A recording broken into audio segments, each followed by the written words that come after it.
casa do Senhor. Se você está vindo pela primeira vez, esperamos você todo mundo para conversar um pouquinho no final do culto. Você é bem-vindo, pois aqui é o momento onde nós vamos passar mais informações. E é muito alegre ter mais um dia de festa na casa de Deus. E hoje é ceia do Senhor, uma celebração, uma ordenança dele para cada um de nós cristãos. Semana passada nós tivemos batismo, então, glória a Deus. Deus tem sido muito bom. E em nome de Jesus, hoje nós vamos ter uma palavra aqui, eu já orei e continuo colocando nas mãos do Senhor, para que nada que for da minha cabeça seja pregado, mas seja exatamente o que Deus colocou para que seja entregue para essa igreja. Amém. E eu tenho certeza, convicção absoluta, porque foi muito bom receber essa palavra essa semana e eu amo estudar a palavra. E é especial quando você vê a maneira como Deus revela as coisas dele. Então, que em nome de Jesus não seja nada do homem aqui, como Paulo fala, mas que seja o poder de Deus, a palavra de Deus, e que tudo que for dele também entre nos nossos corações e frutifique. Porque se a gente aplicar a palavra dele ao sair daqui, nós vamos ver tantas coisas espetaculares acontecendo em todas as áreas da nossa vida, e que seja assim, em nome de Jesus. Amém? Eu, antes de falar o tema, vou pedir, a gente vai pregar, segura aí o tema, primeira é João, capítulo 1, capítulo 1 de João. E o tema dessa palavra, dessa mensagem, é uma frase que deveria ser a frase de todos nós cristãos, todos nós. E aí o Bruno e a Julia vão colocar aqui qual é o tema, e aí eu quero que a gente pense juntos. Venham ver. Venham ver. Há quanto tempo, isso serve para mim, para todos nós, há quanto tempo eu não chego para alguém e falo assim: venha ver o que Deus fez na minha vida. Venha ver o que Deus está fazendo na vida da minha família. Venha ver o que Deus está fazendo na sua igreja da terra. Isso não tem a ver com chamar pessoas para um prédio, mas tem a ver com mostrar para essas pessoas o quanto é poderoso ser um seguidor de Jesus Cristo. E esse poder, essa frase poderosa, por que ela é poderosa? Por que eu estou falando essa frase? Porque ela surgiu na minha cabeça? Não, porque ela é uma frase dita por Jesus. Ela é uma frase dita pelos discípulos. E o texto que nós vamos ler, João 1, de 35 a 42, é onde Jesus tem os seus primeiros discípulos. E de lá para cá, a igreja linda de Jesus, a igreja só cresce. Ainda que tenha dificuldades, ainda que tenha perseguição, ainda que tenha humanização das coisas de Deus, a palavra de Deus ela é tão poderosa que, graças a Deus, nós homens não conseguimos atrapalhar, porque os planos de Deus vão se cumprir, apesar de nós e das nossas falhas. E de lá em diante, dali de onde começou esses primeiros discípulos até hoje, o cristianismo é a maior religião do mundo, e ela só cresce. E ela vai crescer mais. Às vezes nós olhamos e falamos: não é possível, existem estratégias do inimigo para derrubar, mas a palavra permanece. Não é possível, existem outras ideologias que estão tomando a frente, mas ela não, ela só cresce, porque só ela tem o poder sobrenatural. Amém. Então só ela que vai continuar crescendo, é assim desde que Jesus veio e até hoje, e vai continuar sendo assim. Então isso serve para a gente. Ou seja, venham ver, e no final nós vamos orar sobre isso. E eu creio que Deus vai fazer uma ministração poderosa, racional e sobrenatural nas nossas vidas. Esse texto é de João Batista. João Batista era primo de Jesus. Ele nasceu, João Batista, um profeta de Deus, aquele que anuncia a vida do Messias. E quando a gente começa a ler ali João, a gente percebe que João Batista anuncia Jesus falando em arrependimento. Em arrependimento. Arrependam-se. E ali nos evangelhos vai mostrar que João Batista, fazendo anúncio, Jesus, ele vai chegar, ele vai ser batizado por João Batista. Depois do batismo, Jesus vai ser conduzido ao deserto para ser tentado pelo diabo. Ele vai 40 dias jejuar, ele vai vencer essas tentações que vão ser colocadas ali. E aí Jesus, depois desses 40 dias sendo tentado, ele vai iniciar o seu ministério. E Jesus inicia o ministério dele falando: arrependam-se. Arrependam-se. Esse é o início do ministério de Jesus. Dado esse contexto, vamos ler o texto. João, capítulo 1, nós vamos ler do versículo 35 ao versículo 42. Quando você abre sua Bíblia, ou seu telefone, ou vamos colocar aqui também. Eu vou ler na versão NA. O texto fala assim: no dia seguinte, João estava outra vez na companhia de 2 dos seus discípulos. E vendo Jesus passar, disse: eis o Cordeiro de Deus. Os 2 discípulos, ouvindo-o dizer isso, seguiram Jesus. E Jesus, voltando-se e vendo que o seguia, disse-lhes: o que vocês estão procurando? E eles disseram: Rabi, onde o Senhor mora? Rabi quer dizer mestre. Olha que interessante, eles falam Rabi e a palavra nos coloca. Rabi quer dizer mestre. Jesus respondeu: venham ver. Eles: venham ver. Vamos falar juntos, só para a gente inculcar essa frase, para a gente, de uma forma cristã, bíblica e para o evangelismo natural, a gente se habituar a falar para as pessoas: venham ver. Fala comigo: venham ver. Venham ver. Eles foram, viram onde Jesus estava morando e ficaram com ele aquele dia. Eram mais ou menos 4 horas da tarde. André, o irmão de Simão Pedro, era um dos 2 que tinham ouvido o testemunho de João e seguido Jesus. Ele encontrou primeiro seu próprio irmão, Simão, a quem disse: achamos o Messias. Glória a Deus. Olha só, alguns versículos antes, Rabi, mestre. Achamos o Messias. Messias quer dizer Cristo. Cristo, ungido, Messiá. Cristo, achamos o ungido do Senhor, o Salvador. E o levou a Deus, e o levou a Jesus. Jesus olhou para ele e disse: você é Simão, filho de João, mas agora será chamado Cefas. Cefas quer dizer Pedro. Obrigado, Senhor, pela sua palavra. Mais uma vez eu te peço que o teu poder aqui presente, teu Espírito Santo aqui neste lugar, ministre aos nossos corações tudo que é do teu Espírito. Que o Espírito testifique aos Espíritos, Pai. E nós abrimos o nosso coração para que o Senhor fale ao que é do Senhor e não do homem, em nome de Jesus. Amém. Nos versículos anteriores ali, no capítulo 1, 29 a 34, João, ele já tinha falado de Jesus para os discípulos. Por isso que o versículo 35, ele fala: no outro dia, outra vez, mais uma vez, João vai falar de Jesus para os discípulos. Então a gente vê a importância da gente como cristão falar, né? Estar sempre falando, sempre remetendo a nossa vida a Jesus. 2 Timóteo 4:2, ela fala assim: fale, ele está falando com Timóteo sobre pregação. Isso serve para a gente. Fala a qualquer tempo. Fala quando você quer, fala quando você não quer. Fala em momento oportuno, fala em momento inoportuno. Fala, porque um dia não vai adiantar mais falar. Um dia o povo só vai querer ouvir o que eles querem. E eles vão encontrar mestres que vão falar o que eles querem. E aí, como é que nós vamos fazer? Então vamos falar enquanto há tempo. A palavra fala isso pra gente. E João Batista, ele fala, nós devemos falar.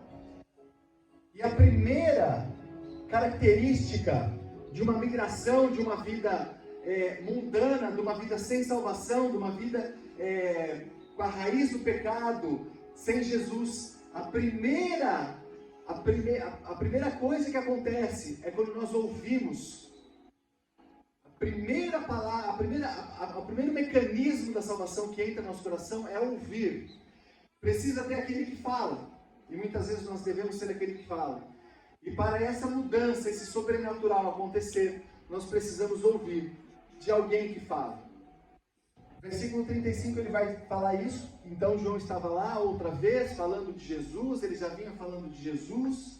A palavra fala para a gente falar insistentemente. é importante a gente que fala, é importante porque aquele que ouve, o primeiro contato é essa fala. Romanos 10 fala, como crerão se não há quem pregue? Como ouvirão se não há quem fale? Então nós precisamos falar. Aí no versículo 36, o que João vai falar? Eis o Cordeiro de Deus que tira o pecado do mundo. Jesus é isso, meu irmão. Jesus, Ele é o Salvador. Ele é o Cordeiro de Deus que tira o pecado do mundo. E não só aqui nessa congregação, em todo lugar cristão, essa é a mensagem. Eis o Cordeiro de Deus que tira o pecado do mundo. Por que Cordeiro de Deus que tira o pecado do mundo? Porque antigamente, antes de Jesus vir, é algo simples, mas importante, para quem já sabe refrescar isso, porque isso é a base do Evangelho. E para quem às vezes ainda não entendeu por que ele é o Cordeiro de Deus que tira o pecado do mundo. Porque no Antigo Testamento, antes de Jesus vir, a forma como os pecados ele era expiado, era através de um cordeiro. Um cordeiro que era imolado, era sacrificado, e o sacerdote naquela época levava até o altar. Esse cordeiro ele era oferecido em sacrifício, e aí o pecado do povo era expiado. Assim era no Antigo Testamento, o Cordeiro de Deus. Essa promessa do Cordeiro de Deus já vinha depois em Isaías, que um dia chegaria o Cordeiro de Deus, que tiraria o pecado do mundo. E Jesus nesse momento era o Cordeiro de Deus presente. Só que ele também está no futuro, porque em Apocalipse, por 1, 2, 3 vezes, a palavra fala, o Cordeiro de Deus assentado à direita de Deus, do Pai. Então ele é o Cordeiro de Deus. Ele vai falar isso no versículo 36. No versículo 37, olha que interessante. Vai dizer que esses 2 discípulos que estavam com João, ouvindo, seguiram Jesus. Um deles era André, o texto não nos falou. O outro texto não expõe o nome. Então, o versículo 37 vai falar, os discípulos, esses 2 discípulos ouvindo, seguiram Jesus. E aqui tem 2 aplicações para a nossa vida. Primeiro, homem não tem discípulo. Discípulo, nós somos de Jesus. Amém. E só de Jesus. O Alan leva a palavra, o Rodrigo leva a palavra, o Marco leva a palavra, o Renan, não sei se está aí, leva a palavra, o Fernando leva a palavra, muitas pessoas levam a palavra ministrada em várias igrejas, glória a Deus por todas elas. Somos homens. Paulo fala, eu não sou de Pedro, né? Não é de Apolo, não é de Paulo, isso é palhaço. Nós somos de Jesus.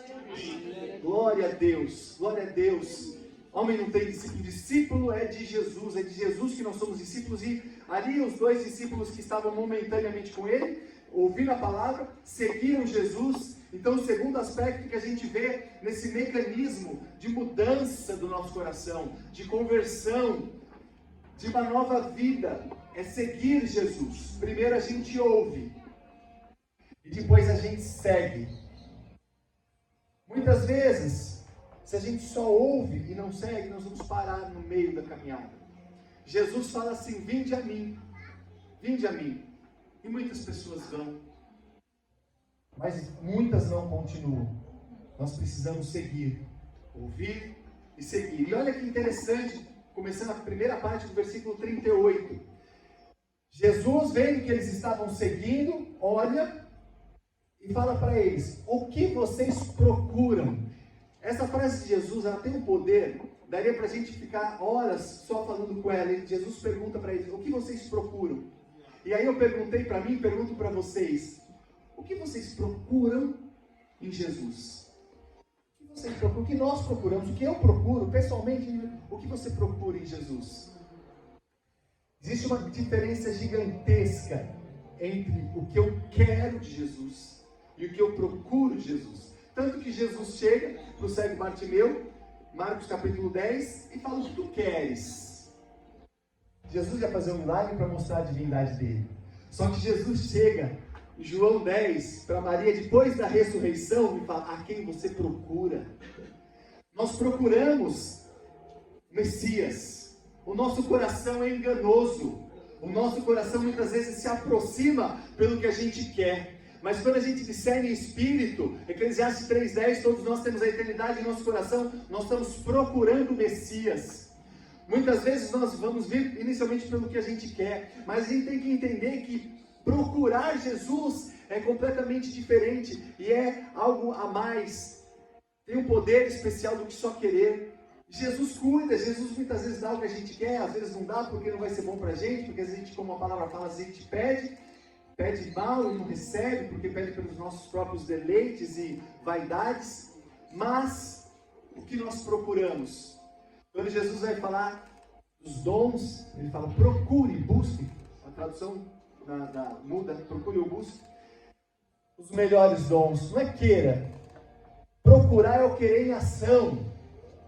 Querer eu quero, mas às vezes não faço nada. Quando eu procuro, é o querer em ação. Ele fala Mateus 7, versículo, quando eu me converti, meu Deus, há tanto tempo atrás, eu achava esse versículo maravilhoso. Eu falava assim, bate e abrirá, procure e achará, procure e achará. Todo aquele que procura acha. Às vezes nós queremos e não recebemos, mas quem procura acha. Mateus 7 ele fala isso. Isso é espetacular. E aí a gente olha pra gente, o que nós estamos procurando em Jesus? O que nós estamos querendo? Deus conhece nosso coração, mas nós temos que entender que o procurar é um passo a mais do querer. Ele pode me dar tudo, mas ele tem para me oferecer muito mais. E olha que interessante, continuando esse raciocínio, o que os discípulos falam para ele. Jesus fala, o que vocês procuram? E eles respondem, aonde o Senhor mora, Rabi, mestre? Interessante, né? Porque é uma resposta, aonde o Senhor mora? A gente vai olhar o texto com o texto, qual a motivação dessa pergunta, aonde o Senhor mora? Então a gente olha a aplicação dela, essa aplicação ela vai muito mais além do que o nosso discernimento humano.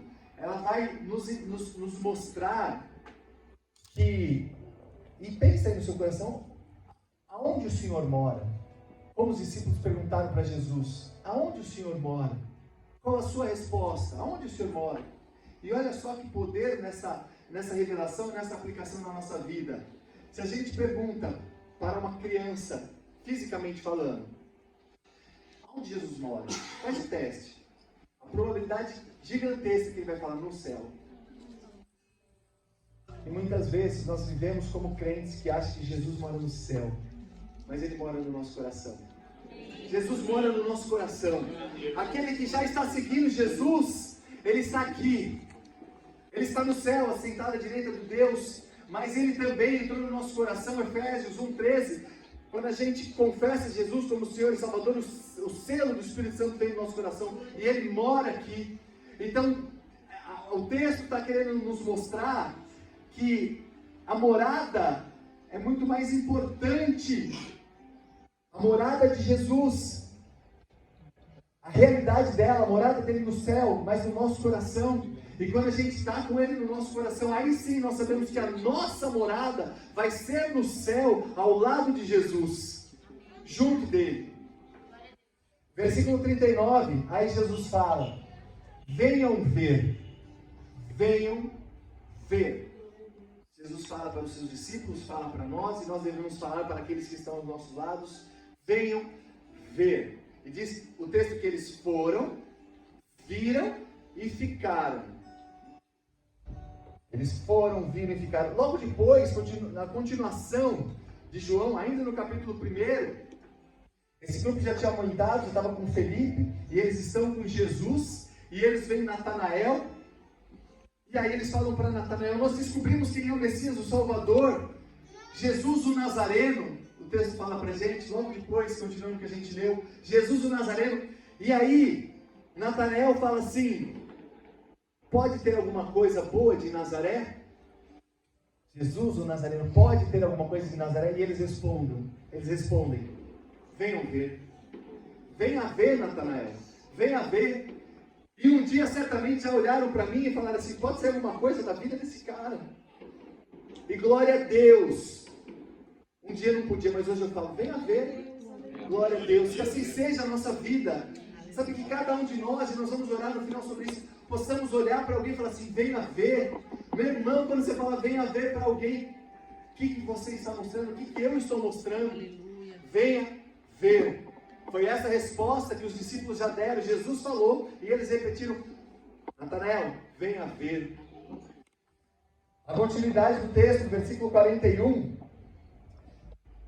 vai dizer que, na verdade o 40 agora, que André, que era irmão de Pedro, um dos dois que tinha ouvido João Batista, né? Então olha só, André, discípulo ali naquele momento de João Batista, que seguiu Jesus, era irmão de Pedro, e foi um dos que seguiu, e ele estava ali, e ele não só ouviu falar de Jesus, como ele chegou mais perto e seguiu Jesus, mas agora ele tinha ido, visto, venham ver, visto e ficado. É algo mais, é um passo a mais no mecanismo de relacionamento com Jesus. A gente ouve, a gente segue, e aí a gente vê e fica com Jesus. E a transformação ela vai sendo lógica, para alguns mais devagar, para outros mais rápido, mas ela vai sendo aplicada. A gente tem que ouvir, depois a gente tem que seguir, e depois a gente tem que melhorar esse relacionamento, e a gente vê o que Jesus faz na nossa vida, nas vidas dos outros, e aí a gente fica. E aí no versículo 42, André vai falar para Pedro, seu irmão: achamos o Messias. Pedro tinha chamado o Rabi, o mestre, agora ele já estava falando que era o Messias. Então olha só, André ouviu, André seguiu, André viu e ficou, e agora André reconhece que ele é o Messias, que ele é Cristo, que ele é ungido, e anuncia ele como profeta de Deus. Você quer ser profeta? Existe o dom de profecia, nós cremos nisso, e glória a Deus por isso. Mas todo aquele que prega a palavra verdadeiramente revelada, todo aquele que anuncia Jesus como Salvador, ele é profeta. Meu irmão, você é um profeta. Aleluia. Profetize, venham ver. Aleluia. Isso é o que o texto nos mostra. Venham ver. A terceira ou quarta fase, depois de ouvir, depois de seguir, depois de ver, estar mais perto, se relacionar, aí sim, nós o reconhecemos. Aí o versículo 42 vai falar que levou Jesus, o André levou Pedro até Jesus. E aí Jesus olhou para ele e falou assim: Simão, seu nome agora vai ser Cefas, que quer dizer Pedro. E nesse último versículo que nós lemos, vamos pegar duas coisas para a gente aprender. Mais uma vez, reforçando. Homens não têm discípulos, todos nós somos discípulos de Jesus. João Batista, profeta, anunciou o Cordeiro de Deus, e André foi atrás do Cordeiro de Deus, seguidor de Jesus. André, depois disso, como nós falamos, ouviu, seguiu, ficou, reconheceu e profeticamente anunciou para o seu irmão Pedro: achamos o Messias. Ou seja, siga Jesus. Siga Jesus. Homem não tem discípulo. Segundo, olha que interessante. A gente falou no começo que João Batista começou o ministério falando: arrependam-se.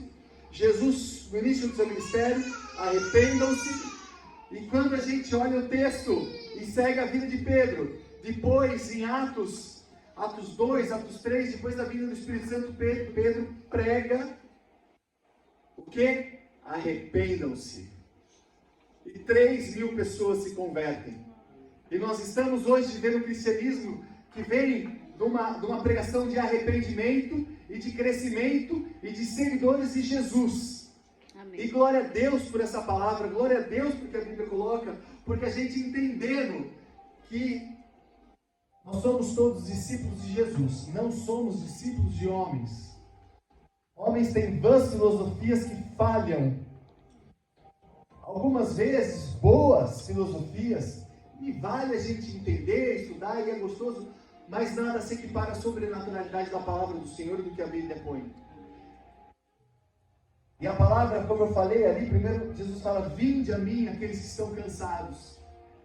Então muitos vão, Muitos estão lá, mas muitas vezes não voltam. Continuam ali por um milagre, alguma coisa, o que tu queres, mas não passam a procurar.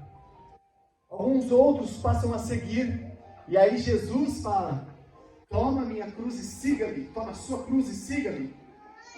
E outros vão seguir, e esses que seguem, permanecem, ficam, venham ver, vão ver, e aí eles vão reconhecer que Jesus é muito mais alguém que pode realizar as nossas vontades, e Ele pode sim, isso não quer dizer que Ele vai realizar, porque o plano dele é muito maior do que a nossa visão, e aí sim nós vamos reconhecer, e aí como o texto mostra, como André fez com Pedro, como Pedro fez com milhares, e como Deus quer da gente, aí nós vamos e anunciamos profeticamente o Evangelho de Deus, e aí a gente fala: venham ver, venham ver. Então hoje nós vamos orar, para que a gente possa sair daqui com isso no coração, com essa frase queimando no nosso coração: venham ver, venham ver. E olha só, antes da gente orar, isso é espetacular. Jesus falou: venham ver. E quando Jesus falou: venham ver, Ele não tinha feito nenhum milagre sobrenatural. Nós estamos em João 1. Vai ser no capítulo 2 de João, e o texto vai falar isso. Aí começaram os sinais de Jesus na Galileia, no casamento, que Ele transformou água em vinho. Foi o primeiro milagre de Jesus, se revelando ali de uma certa forma, ainda pedindo para que os discípulos não expusessem eles. Mas todos esses milagres aconteceram sem ter o que a gente imagina de milagre hoje. Porque o verdadeiro milagre é a nossa conversão, a nossa salvação, a nossa mudança. Esse é o verdadeiro milagre. O milagre por si só, o transformar água em vinho, de repente muitas pessoas que estavam naquela festa não seguiram Jesus. Muitas pessoas talvez não deram continuidade como um seguidor, como um discípulo de Jesus. E Ele fez um milagre. Para não ficar numa hipótese da festa, os 10 leprosos, curou 10, um só voltou. Nós conhecemos pessoas que foram curadas e não voltaram para ser seguidores de Jesus. Se a gente não vigia, nós recebemos o que nós queremos e não voltamos para a igreja. Por isso que nós estamos aqui para procurar muito mais do que querer e ouvir. Venham ver. É muito mais sobrenatural do que os milagres que a gente tem buscado. Poder falar venham ver faz milagre nas nossas vidas e nas vidas das outras pessoas. Aqui tem muitas pessoas que podem falar venham ver. Venham ver, eu usava droga e não uso mais. Venham ver, eu era alcoólatra e não sou mais. Venham ver, eu era pecador e não quero ser mais. Venham ver, eu adulterava e não adultero mais. Venham ver, eu era um mau pagador e não sou mais.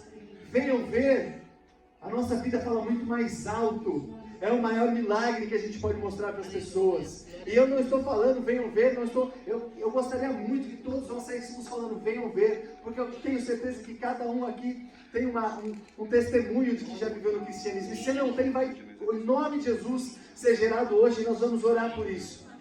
Mas a palavra do Senhor quer dizer que a gente, vamos falar, venham ver. Jesus falou, os discípulos falaram, e isso é para a gente até hoje. Venham ver o que eu era e o que eu não sou mais. Venham ver a ganância desmedida que eu tinha, e eu gastava todo o meu tempo achando que eu ia conquistar alguma coisa, mas hoje eu sei que eu corri atrás do vento, porque a palavra fala, e tudo que eu receber, tudo que eu ganhar vai ficar aqui. Venham ver o amor de Jesus na vida de cada um de nós. E agora, para encerrar, eu quero orar com vocês por duas situações pontuais. A primeira é para que Deus nos dê ousadia de falar, venham ver. Vinde e veja, em outra tradução. Que Deus nos dê essa ousadia. E segundo, que nós tenhamos gerado um testemunho que nos dê credibilidade, que nos dê bagagem, que a gente possa dar o que a gente tem. Que se existe alguém aqui que as pessoas têm olhado e às vezes até têm manchado o cristianismo, que Deus dê força de você mudar e poder falar, sabe aquilo que você via, eu ia na igreja, mas agora eu falo para você, venham ver. Agora mais do que eu vou na igreja, Jesus mora no meu coração. Amém? Feche seus olhos, vamos fazer essa oração. Senhor, em nome de Jesus. Glória a Deus pela tua palavra. Glória a Deus por todos aqueles que já podem dizer, venham ver.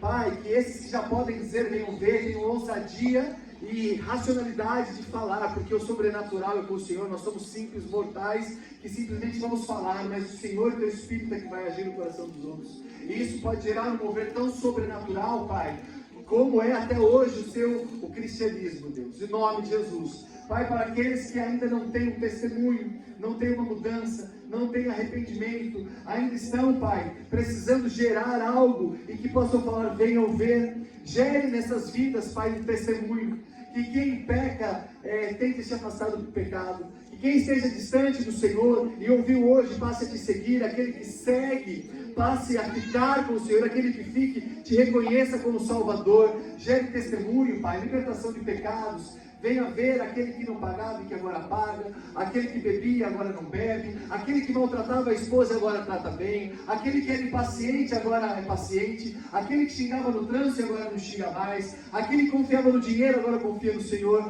Glória a Deus, Senhor. Venha ver em nome de Jesus na nossa vida, gere um testemunho, Pai, sobrenatural. Não é porque eu estou falando e não é pela força, mas é pela fé de quem agora está orando e crê que o Senhor pode neste momento, Pai, gerar um testemunho. Venha ver em nome de Jesus o que Jesus faz nas nossas vidas, em nome de Jesus. Amém. Amém. Glória a Deus. Amém, irmão. Deus é maravilhoso. Glória a Deus. Venha ver.